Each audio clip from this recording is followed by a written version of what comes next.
Hello students, welcome to our channel SwiftLearn, where we are providing you 100% live interactive classes with full of activities, with full of games, and yes, there will be one-to-one interaction with maximum of 6 students in a batch. So you should go and book a free trial class with us because we are providing you regular progress reports, we are giving you so many subjective tests so that you can prepare for your exams as well. So if still not, you have not booked a free trial class with us, so I'll suggest to go and book a free trial class with us. But yes, right now, don't forget to subscribe our channel and press the bell icon because so that we can have a one-to-one interaction every time. आप मेरा कोई भी update miss ना करो and yes, we are providing you free ICSE courses. आपको कहीं नहीं मिल रहा बट यहाँ मिलेगा. फ्री ICSE कोर्सेज आपको मिलेंगे और आप हमारे साथ बने रहिए, इसलिए आपको बेल आइकन पे प्रेस करना होगा. And if you like our video, so at the last, like our video and share as much as possible so that we can grow up into a big family. So today we are going to start our hydrogen part 2.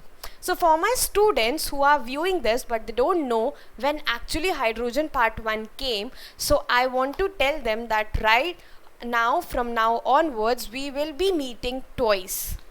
अब ऐसे नहीं होगा कि we will be meeting on alternate days, we will be meeting toys. तो you have already had hydrogen 1 part in the morning, just go there and revise your hydrogen part 1.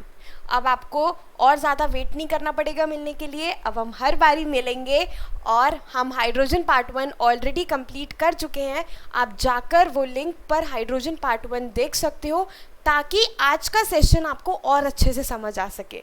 Because now I am repeating again, we will be meeting twice. तो 2 बार मिलेंगे तो double मज़ा हो जाएगा और double सीखेंगे भी. तो आज हम क्या करने वाले हैं, जो हमने लास्ट टाइम पे ये पढ़ा कि हाइड्रोजन कैसा होता है, उसके केमिकल प्रॉपर्टीज़, वही और एडवांस वे में समझेंगे और ये समझेंगे कि हम ये चैप्टर पढ़ क्यों रहे हैं. मतलब we will understand about the uses of hydrogen, where exactly hydrogen is used. अगर मैं किसी से अभी एक एग्जाम्पल पूछूं कि हाइड्रोजन कहाँ यूज़ होता है, तो एक सबको पता है वाटर, पर हम ना उसके अलावा कुछ करेंगे. ठीक है, तो एक बारी रिवीजन की तरह फिजिकल प्रॉपर्टीज़ और नई नई केमिकल प्रॉपर्टीज़ देख लेते हैं. तो एक फिजिकल प्रॉपर्टी के लिए एक ओवरव्यू ले लेते हैं कि हमने क्या पढ़ा था. हमने पढ़ा था that hydrogen is the smallest particle, और मैंने एक स्टेटमेंट बोला था, छोटा पैकेट डबल धमाका. तो चाहे ये सबसे छोटा है जिसमें सिर्फ 1 प्रोटॉन है, but still it is very reactive. So it has atomic number just 1 and its mass is 1 only. तो but it's still very reactive. That's why हमने तब भी केमिकल रिएक्शन बहुत सारी पढ़ी थी और अब भी पढ़ रहे हैं. तो आज भी हम कुछ नए नए केमिकल रिएक्शंस देखेंगे. और हमने कल डिस्कस करा था कि ये हमारा कलरलेस होता है, इसका कोई टेस्ट नहीं होता, इसका मेल्टिंग पॉइंट -259 डिग्री सेल्सियस है और बॉइलिंग पॉइंट -253. ये वाटर में एग्जैक्टली ऑलमोस्ट इनसॉल्यूबल होता है. आप कहोगे हमें दिखाई तो दे नहीं रहा, कहाँ है इनसॉल्यूबल, तो वो मैं पहले ही बोल चुकी हूँ, इट्स कलरलेस. ठीक है, आपको नहीं दिखाई देगा. और बस अगर थोड़ा सा मेरे टाइप्स ऑफ रिएक्शंस याद करोगे, तो अगर हम H2O में इलेक्ट्रोलाइटिक डिकम्पोजिशन करते हैं तो वो ब्रेक हो जाता है. याद है, H2O single reactant is breaking down into 2H plus and O2 minus में ब्रेक हो रहा है ना. तो हमें यहाँ से हाइड्रोजन और ऑक्सीजन के आयंस मिलते हैं. आपको नहीं दिखाई देगा, but last time we started कि अगर कभी हाइड्रोजन फॉर्म होता है तो कौन सा साउंड आता है,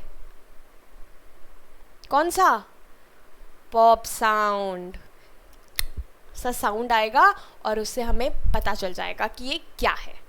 so since it's very small, तो इट्स डेंसिटी भी इसका बहुत ज़्यादा नहीं होता, it's very light in weight, but still it's very useful, it's very reactive. आपको बहुत सारे केसेस में हाइड्रोजन मिल जाएगा.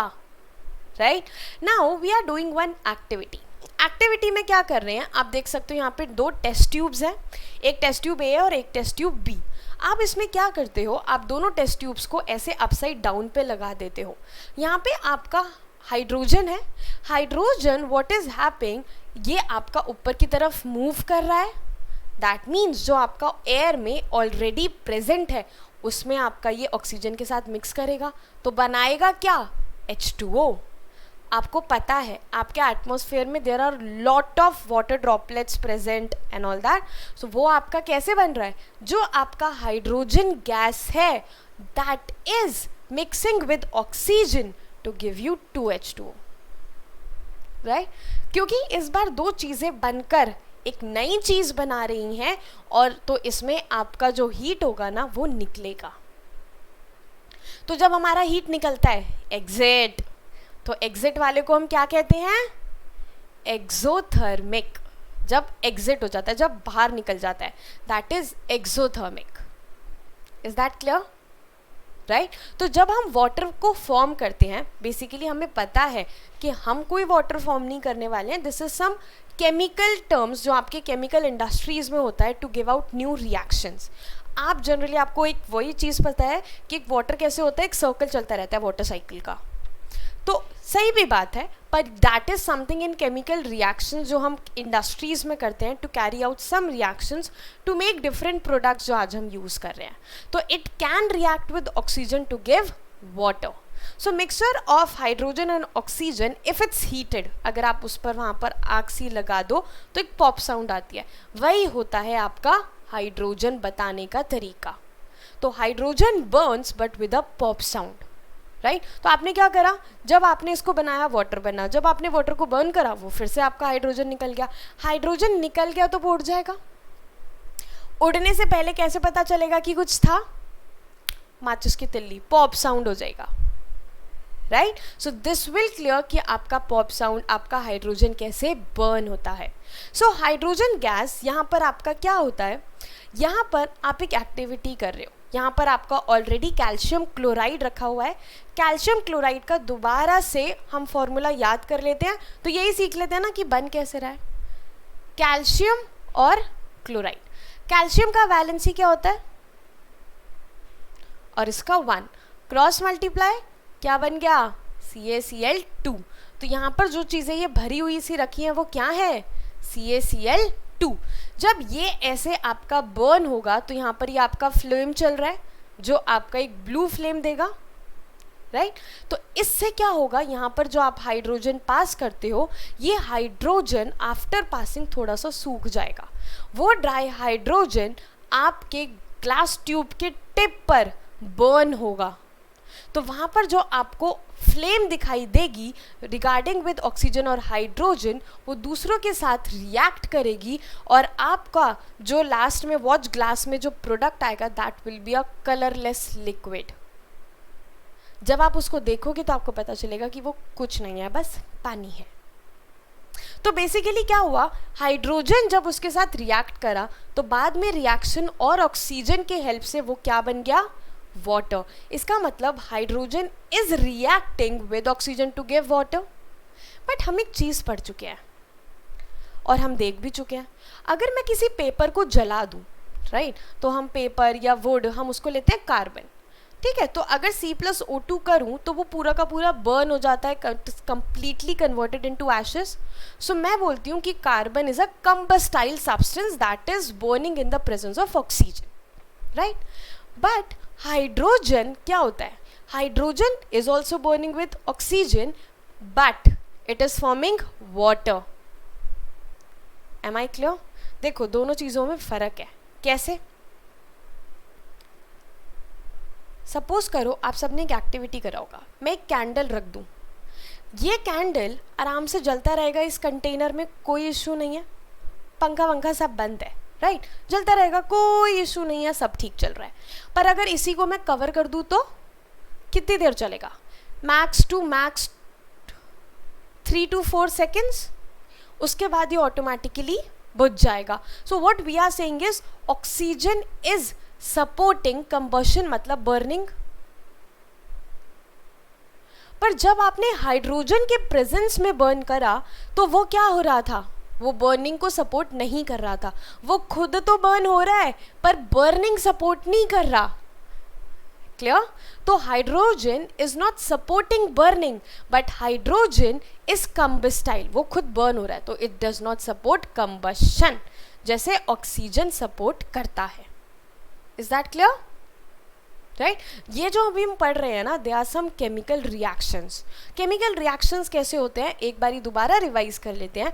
जैसे आप लोग क्या करते हो, एक आपका पेज है, एक आपका दूसरा पेज है, आपको दोनों पेजेस को चिपकाना है तो आप फेविकोल लगा देते हो कि दिस इज माय फेविकोल का मजबूत जोड़ जो टूटने से भी नहीं टूटेगा।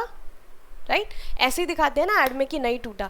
पर अगर मुझे कोई चीज़ चिपकाने के बाद अलग करनी हो, यस मैं थोड़ा सा और ताकत लगाऊंगी तो वो अलग हो जाएगा। तो ऐसे ही तो मेरे रिएक्शंस होते हैं। ये मेरा एक हाइड्रोजन का एटम है, ये मेरा कोई दूसरा ऑक्सीजन का एटम है। जब मैंने दोनों को चिपका दिया तो ये मेरा बन गया वाटर, जो कुछ इस टाइप का होता है। ये ऊपर ऑक्सीजन के एटम है एक और दो इससे हाइड्रोजन के एटम जुड़े हुए हैं। ये मेरा एक नया टाइप का एटम बन गया। उसी तरह आपका हाइड्रोजन देखो एक नॉन मेटल क्लोरीन के साथ रिएक्ट हो रहा है टू गिव एसिड HCl। तो ये आपका हाइड्रोजन क्लोराइड गैस के फॉर्म में आपको मिलेगा, जो किससे बन रहा है, हाइड्रोजन से। उस दिन हमने पढ़ा था when metal is reacting with acids तो इट डिस्प्लेसेस हाइड्रोजन, और अभी मैं आपको बता रही हूँ when hydrogen is reacting with chlorine it is giving hydrogen chloride gas. Is that clear? तो ये मेरा एक गैस के फॉर्म में बन गया। ठीक है? Then we have another thing, ammonia. Very important thing, ammonia. Ammonia कैसे बन रहा है, जब आप नाइट्रोजन और हाइड्रोजन को एक पर्टिकुलर प्रोपोर्शन में मिक्स कर रहे हो। Ammonia is very important because it is converted into ammonium and it is being absorbed by the soil and it is also present in various fertilizers। तो हम जो कहते हैं ना हाइड्रोजन की क्या ज़रूरत है, हमें क्या नीड है, तो हमें ऐसी तो ज़रूरत है। आप पहले अमोनिया बनाओगे, अमोनिया आपका फर्टिलाइज़र में ऐड होगा, वो फर्टिलाइज़र आपके प्लांट्स की हेल्प करेंगे, और प्लांट्स से तो मुझे बताने की ज़रूरत ही नहीं है आपकी क्या क्या हेल्प होती है। राइट? तो this is very important. Similarly और HCl is also very important because HCl is there in your I would say जो आपके टॉयलेट क्लीनर्स होते हैं, क्या उनको नहीं करना होता, क्या वो साफ़ करना ज़रूरी नहीं है? You are killing the germs basically, right? तो वो बहुत ज़रूरी है, उसका फॉर्मेशन बहुत ज़रूरी है। अगर मैं HCl की बात करूँ तो आपने एसिड बेसिस वाले चैप्टर में पढ़ा था that it's a man made acid. ये फैक्ट्रीज में बनता है ना, ये आपके इंडस्ट्रीज में फॉर्म होता है, ये आपका नेचुरल एसिड नहीं है। It's very harmful, it's very explosive. अब आपने खुद देख लिया कि कैसे बन रहा है, और आपको ये भी पता है बनाना ज़रूरी है, चाहे कोई चीज़ कितनी भी एक्सप्लोसिव हो फिर भी ज़रूरी हो जाती है, क्योंकि हमारे लाइफ में उस चीज़ की ज़रूरत है। अगर वो कुछ डेंजरस होती है तो हम यही कंसिडर करते हैं कि ठीक है हम ध्यान रख लेंगे, हम वही रखते हैं, पर ज़रूरी तो है ना। तो हाइड्रोजन हमारे लिए नीडेड है। एक बार हम ये सीखते हैं कि बनता कैसे है, और अब हम ये समझ रहे हैं कि उसका यूज़ कहाँ हो रहा है। Right? Then we have reaction with sulphur. तो hydrogen is reacting with sulphur to give hydrogen sulphide. If I talk about hydrogen sulfide, it's not very good, but because everything is present in the air, तो we cannot stop the reactions happening. मैं reactions को रोक नहीं सकती हूँ, बस मैं क्या कर सकती हूँ कि मैं कम से कम ऐसा काम करूँ जिसमें pollution कम हो, पर जो चीज़ ऑलरेडी फॉर्म हो रही है हम उसको रोक नहीं सकते हैं। So this is one chemical reaction of hydrogen with sulfur. Yes? Next is reaction with metals, and for that what do we need to understand? Reactivity series. So I told you reactivity series, I'll explain again. It's Kali, Nag, Ka, Mali, Alu, Zara, फीके, पकाता है। अब देखो H यहाँ है और calcium यहाँ है, that means calcium will definitely react with hydrogen, so it is reacting, so it is forming a salt called hydrides, right? Then we have redox reactions. For redox reactions, what do we mean? Redox reactions, you have already studied. Redox reactions means RED and OX. तो red मतलब reduction and ox मतलब oxidation. तो oxidation देखो नाम से ही समझ आ रहा है, adding of oxygen, या फिर मैं उल्टा भी बोल सकती हूँ रिमूविंग ऑफ हाइड्रोजन. तो अब आप ये वाला रिएक्शन देखो, CuO, इसमें ऑलरेडी ऑक्सीजन था, पर रिएक्शन के बाद देखोगे तो Cu से ऑक्सीजन गायब हो गया. इसका मतलब CuO Cu तक जाने में क्या हो गया, रिड्यूस हो गया. और देखो हाइड्रोजन को वाटर मिल गया तो ये ऑक्सीडाइज हो गया. ठीक है, तो hydrogen is nothing but reducing agent. देखो एजेंट क्या होते हैं, जैसे आप लोग अपनी गाड़ी का लाइसेंस बनवाने जाते हो तो आपको देखते हैं कि ठीक है बहुत लंबी लाइन है, तो मैं किसी एजेंट को बोल देती हूँ, वो मेरी तरफ से आधा काम कर देगा, फिर मुझे बस जाके टेस्ट देना है. तो अब एजेंट क्या कर रहा है, आपका काम इजी कर रहा है और आपको जो सारा काम करना पड़ता है वो अब आपको नहीं करना पड़ेगा. उसी तरह उसने आपसे पैसे ले लिए और आपका काम इजी कर दिया. इसने भी इसको ऑक्सीजन लेकर अपना फ़ायदा कर लिया, पर इसको क्या करा, रिड्यूस कर दिया. तो इसलिए एजेंट कौन हुआ, hydrogen. So that is my reducing agent. Is that clear? तो जहाँ पे भी हाइड्रोजन हटाना हो या खुद से ऑक्सीजन ऐड करना हो, हाइड्रोजन.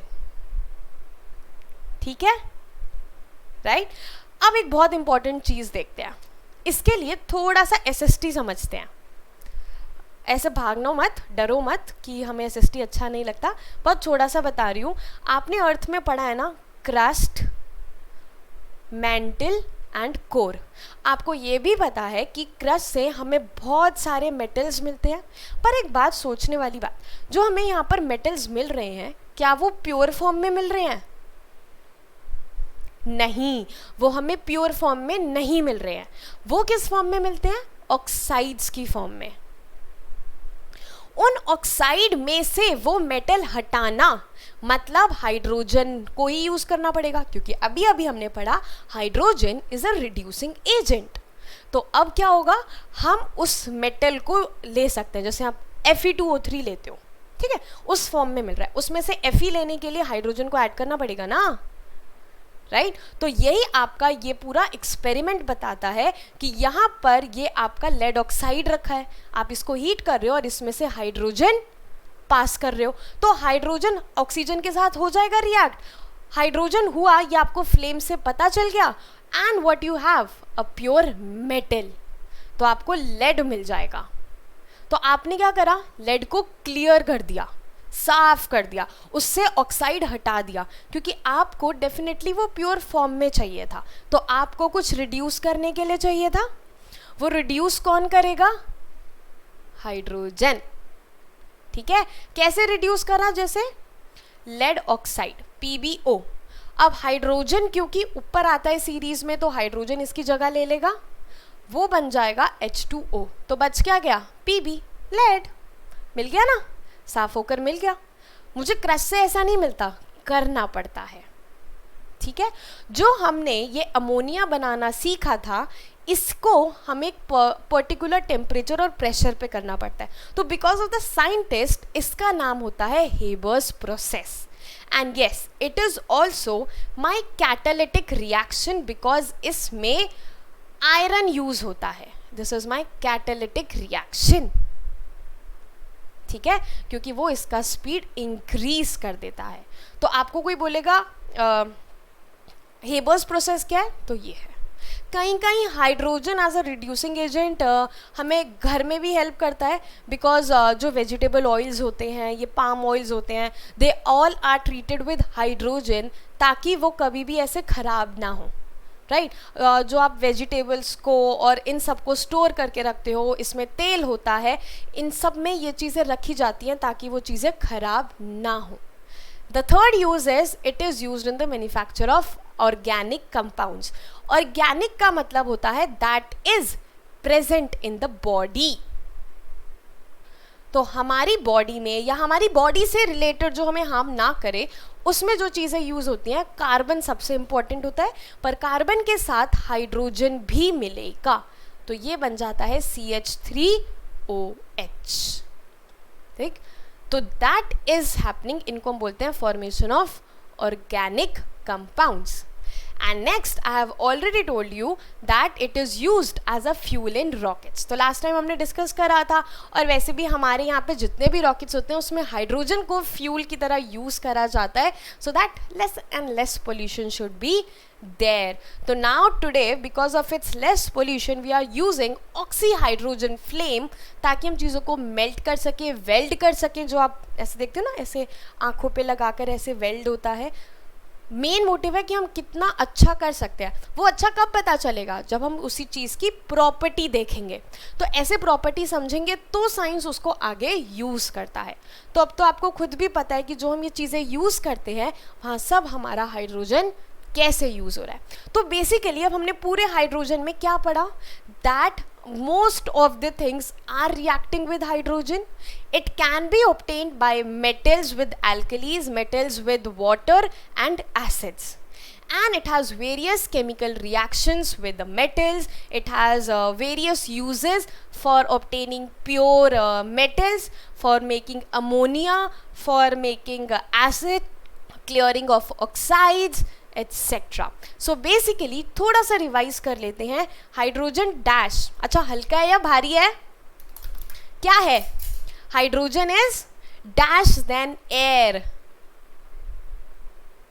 और hydrogen reacts with metal oxides and hydrogen. सब मुझे आंसर बताएंगे, फटाफट से वीडियो पॉज करके सब आंसर लिखेंगे so that it becomes easy to understand and revise. तो सब अपना वीडियो पॉज करो और फटाफट से आंसर बताओ कि क्या हो रहा है। So answer is hydrogen is lighter. मैंने पहले ही क्लियर करा था, छोटा भागे डबल धमाका, तो बस उससे याद करना है, सब याद हो जाएगा। मेटल ऑक्साइड्स, क्योंकि हमें प्योर मेटल चाहिए तो it's reacting with metal and water, and Haber process से ही क्लियर हो रहा है अमोनिया बनेगा। तो N2 + 3H2 is giving me NH3, and CO + H2 is giving me CH3OH, right. वो थोड़े से रिएक्शंस आप रिवाइज करोगे, आपका रिवाइज हो जाएगा। And we are using hydrogen for rockets. We even used for sending our rocket on the moon, and oxygen is used as an oxidise, ताकि वो ऊपर आराम से ईजी जा सके। तो क्या क्या पढ़ा आज हमने? क्या हाइड्रोजन का फिजिकल प्रॉपर्टीज था, कितनी चीज़ों से वो रिएक्ट होता है, और कितना सारा काम करता है हाइड्रोजन, है ना, राइट। तो अब हमने ये सारा पढ़ लिया है, सब इसको रिवाइज करेंगे। But before saying a goodbye, सब क्या करेंगे? क्या? वेरी गुड, अब तो आदत हो गई है। Subscribe our channel and press the bell icon. We'll meet again tomorrow at the same time. आपको अपना वीडियो मिल जाएगा again. So do like, comment and share as much as possible. That's all for today. Bye.